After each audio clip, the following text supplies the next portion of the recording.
चलिए, आपको कौन पसंद है? अमित शाह ज्यादा पसंद है, राहुल गांधी? मेरे को किस लिए पसंद है? शादी थोड़ी करनी है किसी से।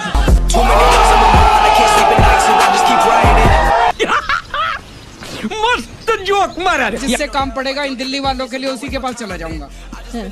अपने दिल्ली वालों के लिए किसी के पैर पकड़ने पड़ेंगे, हाथ जोड़ने पड़ेंगे, काम करा के ले आऊंगा आपका सबका। कितने तेजस्वी लोग हैं हमारे पास, कितने शानदार विचार रखते हैं जी। प्रधानमंत्री ये इकलौते शायद प्रधानमंत्री हैं जो पूरा कार्यकाल बिना प्रेस कॉन्फ्रेंस के इनके बीत गया। और आपको भी चाहत रही कि एक बार वो समय दें। अगर वो आप समय मिलता तो आप प्रधानमंत्री से एक सवाल सबसे महत्वपूर्ण क्या पूछते?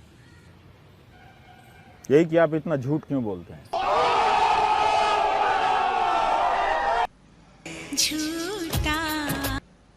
ने कहा मैं बिजनेस क्लास में कभी नहीं जाता। कब कहा? मैं आम आदमी हूँ। कब कहा मैंने बिजनेस क्लास में नहीं जाता?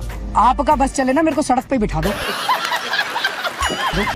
केजरीवाल ने कहा मैं रोटी नहीं खाऊंगा, केजरीवाल ने कहा मैं आलू की सब्जी नहीं खाऊंगा। आज चौधरी साहब होमवर्क नहीं करके आए हैं। नहीं, मैं पूरा होमवर्क करके आया हूँ। बिल्कुल नहीं आए हैं। मेरा मुंह से निकल गई, मेरी जबान टूट गई यार। क्या कर रहा है? पूरी दुनिया में टीका मुफ्त मिल रहा है, वहां भी तो बैंक हैं, सरकारी विभाग हैं, लेकिन किसी को आइडिया नहीं आया कि ऐसे पोस्टर लगा दें, धन्यवाद बाइडेन भैया, धन्यवाद मर्केल माई जर्मन वाली की, धन्यवाद बोरिस भाई जी, धन्यवाद बोल्सोनारो भैया, धन्यवाद पुतिन प्राजी।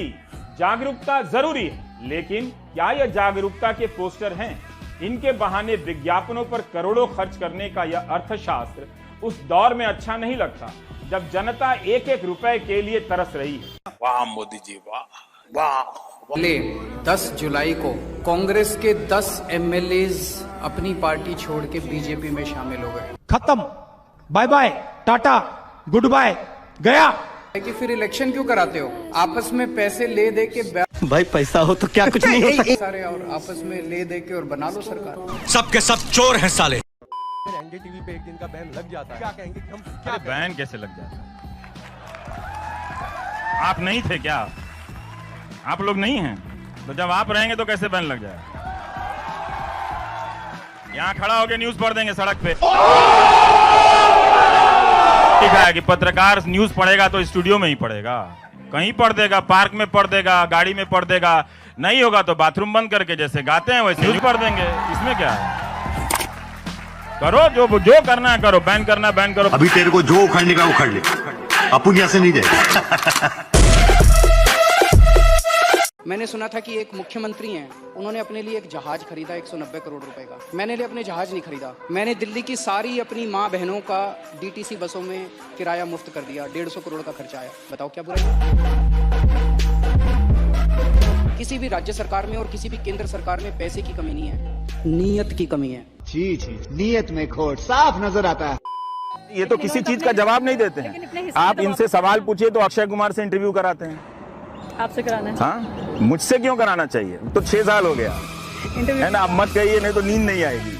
फिर कहेंगे इसको ये आईटी सेल लगाओ और इसको बदनाम करो और हमला करो। एक अकेली जान के पीछे 100 लोगों को लगा देते हैं गाली देने के लिए। सोचा होगा ना कि कुछ सवाल तो होंगे ऐसे जो नहीं तो वो मैं क्वेश्चन क्यों आउट करूंगा? मैं उनके एजुकेशन सिस्टम का विद्यार्थी नहीं हूँ कि ना डिग्री का पता है ना कुछ का पता है, कुछ का पता है। तो मैं क्वेश्चन पहले से क्यों बताऊंगा? क्या आप लगभग जिस तरह सवाल पूछते रहते हैं और उनके ऊपर ये आपको कैसे पता कि मैं जो सवाल पूछता रहता हूँ वो इंटरव्यू में वही पूछने जाऊंगा? मतलब नए सवाल होंगे उसमें। तो इसलिए आप उनका कॉन्फिडेंस लेवल देखिए। किसी भी उनके इंटरव्यू को आप बताइए कि जो पत्रकारिता के स्तर पर उसको मान्यता दी जाती है। मैंने नहीं किया वो अलग बात है, किसी ने भी किया। सोते कब हैं, खाते कब हैं, पर्स रखते हैं कि नहीं रखते हैं, यही देश को जानने की जरूरत है कि कब सोते हैं कब खाते हैं। ये कर लो पहले।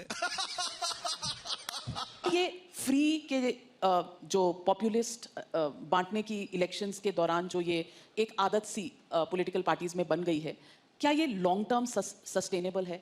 क्या ये गुड पॉलिटिक्स है? बहुत अच्छी पॉलिटिक्स है, सबको करनी चाहिए। ऐसा तो सोचने का सवाल ही नहीं उठता। सबसे पहली बेसिक बात, इन सारे मंत्रियों को और इन सारे एमएलएज को बिजली फ्री मिलती है। इनको जब बिजली फ्री मिलती है तो उसको फ्री भी नहीं बोलते। और जब जनता को, इनको 4-4 हज़ार यूनिट बिजली फ्री मिलती है महीने की, और मैं जनता को 200 यूनिट फ्री बिजली देता हूं तो इनको सबको तकलीफ होती है। क्यों? इस सज्जन को क्या तकलीफ है भाई? क्या तकलीफ है इनको? मंत्रियों को जो फैसिलिटी मिलती है मैं अपनी जनता को देना चाहता हूं तो इनको क्यों तकलीफ होती है? इन सारे मंत्रियों को और एमएलएज और एमपीज का सारा इलाज का खर्चा फ्री है। कोई बीमार हो जाए, इनके घर का सारा फ्री है। तो अगर मैंने अपने दिल्ली के लोगों का इलाज फ्री कर दिया तो इनको क्यों तकलीफ होती है? जो जो चीज़ें इन मंत्रियों को और इन संतरियों को मिलती है, मैं अपने लोगों को देना चाहता हूँ। अरे बेटे, तुझे थकान नहीं लग रही क्या? नहीं। क्या भारत एक मजबूत राष्ट्र बने? कमजोर कब था? कोई हाथ डाल के गया क्या आजादी के बाद से? हमेशा ही मजबूत राष्ट्र था। मजबूत नेता चाहिए। सारे नेता मजबूत होते हैं, नेता क्या मजबूत होना चाहिए? कोई घी खाया हुआ नेता चाहिए क्या? वो नेता जो प्रधानमंत्री की कुर्सी पे बैठता है, उसको संविधान से सारे अधिकार इतने मिले हुए हैं कि वो शरीर से दुर्बल भी होगा तो भी वो मजबूत ही होगा, क्योंकि उसको बहुत सारे अधिकार मिले। ये बड़ी अच्छी बात कही आप। मेरे पास एक आरएसएस का बंदा आया, बोला भाई साहब मैं वैसे तो आरएसएस का हूँ लेकिन वोट आपको दूंगा। मैंने कहा क्यों? कहता जी मेरा बच्चा सरकारी स्कूल में पढ़ता है, सरकारी स्कूल में बहुत बुरा हाल था, जब से आपकी सरकार आई है अब मेरे को लगता है मैं अपने बेटे को डॉक्टर बनाना चाहता हूँ। हम खानदानी बीजेपी वाले थे और हमने कभी बीजेपी के अलावा किसी को वोट नहीं दिया। अच्छा, वोट केजरीवाल को देंगे। हमारे बच्चे प्राइवेट में नहीं पढ़ सकते, उस आदमी ने हमारे यहाँ के स्कूल जो है प्राइवेट लेवल के बना दिए, तो मैं क्यों ना वोट दूं? और अगर आज उसको वोट नहीं दिया ना, कोई नेता कभी काम नहीं करेगा। You are right bro. और ये बात मैं लड़कियों से कहना चाहता हूं कि भाई देख लेना, जो लड़का किसी समाज से नफरत करता हो वो ना अच्छा पति बन सकता है, ना प्रेमी बन सकता है, ना भाई बन सकता है। इस सज्जन को क्या तकलीफ है भाई? देख लेना, ऐसे किसी लड़की से, आईटी सेल वाले से शादी मत कर लेना भाई, बता रहा हूं। मोहब्बत बहुत जरूरी है दोस्त, मिट्टी से भी और इंसान से भी। बात तो सही है। फरिश्ते योजना ये है कि अगर किसी का कोई एक्सीडेंट हो जाता है, हमारे लिए हर जान जरूरी है, तो अगर आपको कोई एक्सीडेंट मिले, उस एक्सीडेंट पीड़ित को तुरंत आप नजदीकी हॉस्पिटल में ले जाएं, चाहे वो अस्पताल कितना भी महंगा हो, चाहे वो कितना भी बड़ा हो, प्राइवेट हो, गवर्नमेंट हो, उसका सारा खर्चा दिल्ली सरकार उठाएगी। मैं कुछ लोगों से बात करता हूँ, हम तो बीजेपी के हैं जी, हम तो कांग्रेस के हैं जी, हम तो आम आदमी पार्टी के हैं जी। क्यों जी?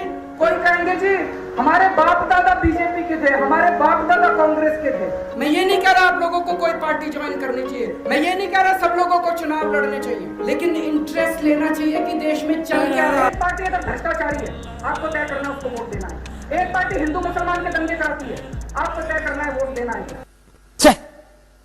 धिक्कार। और एक बात जान लीजिएगा, मीडिया की स्वतंत्रता हम सिर्फ अपनी नौकरी के लिए नहीं कह रहे हैं, आपके लिए कह रहे हैं। जब मीडिया नहीं होगा, आप नहीं होंगे, क्योंकि आपकी आवाज नहीं होगी।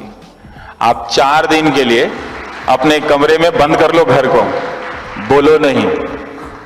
आप ये करके दिखा दो और फिर सोचना कि 46 दिन से कश्मीर के लोग कैसे रह रहे हैं। Thank you.